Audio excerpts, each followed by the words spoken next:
मंच पर उपस्थित हमारे सबके लोकप्रिय लीडर अरविंद केजरीवाल जी और उनकी पूरी टीम, मैं कहूँगा हम सब टीम केजरीवाल हैं।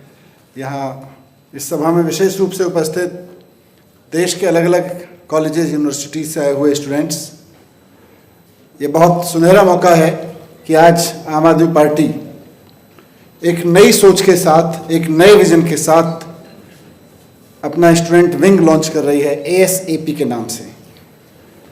इसमें ASAP में दो बड़ी खूबसूरत चीज़ें हैं।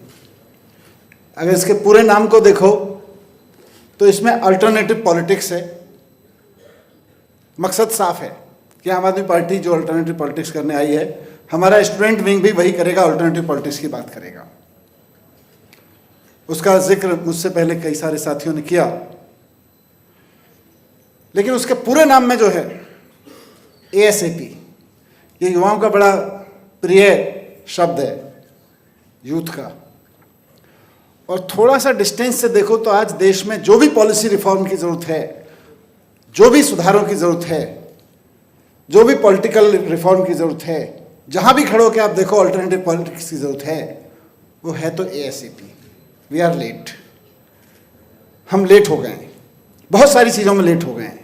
अरविंद जी हमेशा कहते हैं कि यार ऐसा कैसे हो गया कि आज़ादी के 75 साल तक किसी एक राज्य में एक भी सरकार ऐसी नहीं हुई, एक भी टर्म के लिए, जो केवल और केवल अपने आप को एजुकेशन में झोंक दे। ASAP, लेट हो गए। तो ASAP का नाम सिर्फ हमें थोड़ा ठंडे दिमाग से सोचेंगे तो अल्टरनेटिव पॉलिटिक्स के लिए हमेशा सोचने के लिए मजबूर करता रहेगा। लेकिन जब जब हम इस नाम को सोचेंगे, और ख़ास तौर से मैं स्टूडेंट्स को कहना चाहता हूँ, ये आपको बताएगा कि समय नहीं है, और समय वाकई नहीं है। एक ऐसे समय में जब दुनिया की बहुत सारे कंट्रीज, दुनिया के बहुत सारे देशों में आज नर्सरी KG के बच्चों को AI के माध्यम से 1-to-1 मार्किंग करके उनकी ग्रोथ देखी जा रही है, वैसे में हम, और बताइएगा अगर मैं गलत बोल रहा हूं, आप स्टूडेंट्स हैं आज के दौर में, अभी थोड़े दिन पहले स्कूल से निकल के आए होंगे अधिकतर लोग। मैं कह रहा हूं कि जिस समय दुनिया के बहुत सारे देशों में नर्सरी KG तक की क्लास में लोग AI से 1-to-1 स्टूडेंट्स की मैपिंग और मार्किंग कर रहे हैं, वो क्या सीख रहा है, कैसे सीख रहा है, क्या नहीं सीख पा रहा है, क्या नहीं समझा पा रहे हैं हम उसको, उसकी ग्रोथ में कहाँ कमी रह जा रही है, 1-to-1 मार्किंग कर ले रहे हैं। वैसे में हम इंडिया में आज़ादी के 75 साल, 4 साल पहले हम मना चुके, उसमें उस समय में 11वीं और 12वीं के स्टूडेंट्स को स्कूलों में कंप्यूटर रख के बोल रहे हैं, जाके पूछो कि क्या सिखा रहे हैं, कि टाइपिंग सिखा रहे हैं, Ctrl+V और Ctrl+C सिखा रहे हैं। अभी तो समझ रहे हो मैं क्या बात कर रहा हूं? तो देर हो चुकी है बहुत। ASAP ये नाम हमको हमेशा याद दिलाएगा कि हमारे पास लीजर टाइम नहीं है, क्रांति करनी है।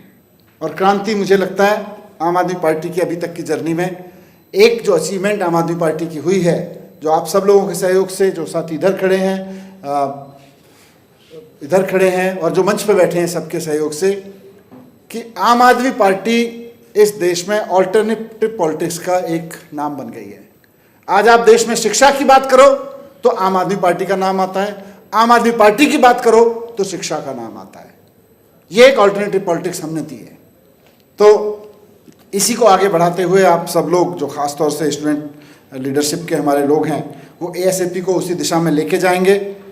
निश्चित रूप से जैसा अनुराग ने कहा, एक विज़न बहुत इम्पोर्टेंट है कि ASAP केवल और केवल आम आदमी पार्टी के चुनाव लड़ने वाले स्टूडेंट्स का एक विंग नहीं है।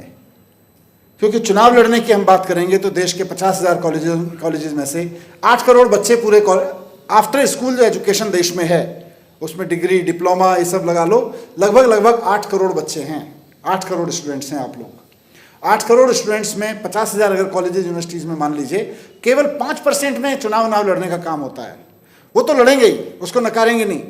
मैं चाहूँगा कि एक दिन हर उस यूनिवर्सिटी से जहाँ चुनाव होता है, आम आदमी पार्टी के स्टूडेंट विंग का, ASAP का अध्यक्ष जीत के आए, सेक्रेटरी जीत के आए, वहाँ से टीम्स जीत के आए, वो भी करेंगे। लेकिन जहाँ चुनाव लड़ेंगे और जहाँ चुनाव नहीं भी होता है, वहाँ भी हम अल्टरनेटिव पॉलिटिक्स की बात करेंगे, और ख़ास तौर से एजुकेशन रिफॉर्म की बात करेंगे। अनुराग ने बहुत अच्छे से मार्क किया, हम हर स्टूडेंट को, बात ये नहीं है कि जिसने पीली टी शर्ट पहन ली और जिसने कह दिया कि मैं एसीपी का मेंबर हूं, वो ही केवल और केवल ये करेगा। 8 करोड़ स्टूडेंट्स को, वैसे तो पूरे देश में अगर स्कूल और कॉलेज के लगा के देखेंगे तो 31 करोड़ स्टूडेंट्स हैं, पर 8 करोड़ खासतौर से कॉलेज वाले स्टूडेंट्स को, हायर एजुकेशन वाले स्टूडेंट्स को, 8 करोड़ स्टूडेंट्स को सोसाइटी के साथ सीधे कनेक्ट करना है, देश के साथ सीधे कनेक्ट करना है, एक एक के अंदर कूट कूट के देशभक्ति की भावना भरनी है। ये एएसएपी का काम है, ये काम आपके ऊपर है। आम आदमी पार्टी की पूरी लीडरशिप आपको इस रूप में देखेगी कि ये हमारा वो विंग है जो 8 करोड़ स्टूडेंट्स के बीच देशभक्ति की भावना, उनको देशभक्ति के काम में लगाने का काम करेगा। ये नंबर 2। और नंबर 3 जो विषय हमारे और यहाँ बैठे हुए सब लीडर्स के बहुत करीब है, एजुकेशन रिफॉर्म। हम सब लोग पार्टी के लेवल पर जहाँ जहाँ सरकारों में मौका मिलता है एजुकेशन रिफॉर्म करने की कोशिश कर रहे हैं, लेकिन पार्टियों और सरकारों का एजुकेशन रिफॉर्म की एक लिमिट है। असली रिफॉर्म आएगा आपके बीच से। आप सब वहीं हैंड्स ऑन कॉलेज में खड़े हुए लोग हो, आपको वहां खड़े होकर देखना पड़ेगा। और आप सब लोग हमसे ज्यादा हाईटेक हो, टेक्नोलॉजी सेवी हो। आपको यह देखना पड़ेगा कि स्टूडेंट्स को लेकर क्या कमी रह जा रही है एजुकेशन में। जैसा मैंने एक सिंपल उदाहरण दिया कि यहाँ धरती पे वो भी देश हैं जहाँ नर्सरी केजी में आज एआई की बात हो रही है, और वहीं हमारे जहाँ अभी 11वीं और 12वीं में केवल टाइपराइटर चलाना सिखाया जा रहा है, व्हाट्सएप खोल के, उसका वर्ड प्रोसेसर खोल के। तो इस सब को आपको आवाज़ उठाना पड़ेगा।